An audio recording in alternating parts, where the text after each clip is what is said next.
sempre gostei de estar participando desse evento, de braços abertos, e não é a primeira não, se não me engano já é a terceira ou quarta, de braços abertos, vai ser pura adrenalina. Vem você também conosco.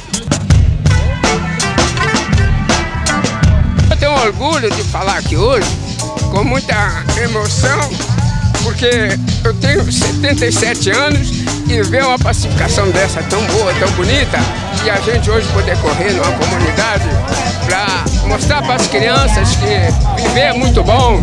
Eu tenho 77 anos, ainda estou correndo maratona e eu quero ver esse garoto de hoje com muita felicidade de fazer isso que eu faço.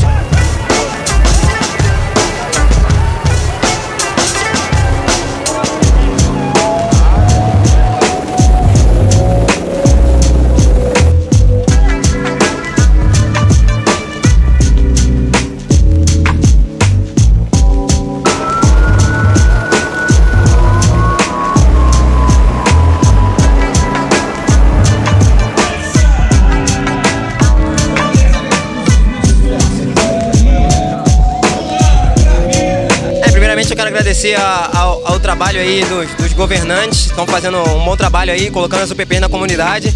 E segundo, dando lugar para o esporte entrar na comunidade, para pessoas que não conhecem o esporte verem que é possível mudar vidas através do esporte, cara. Acreditem que é possível.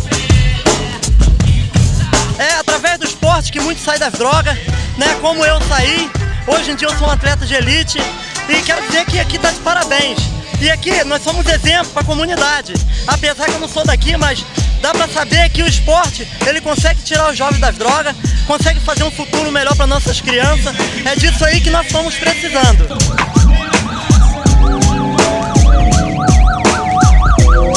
Para mim foi um grande prazer correr aqui nesse percurso da comunidade. Espero que isso seja um incentivo para os jovens, para as crianças, para que no ano que vem a gente esteja aqui de volta. Os moradores todos incentivando no percurso, um percurso maravilhoso para fazer um treinamento para a próxima corrida.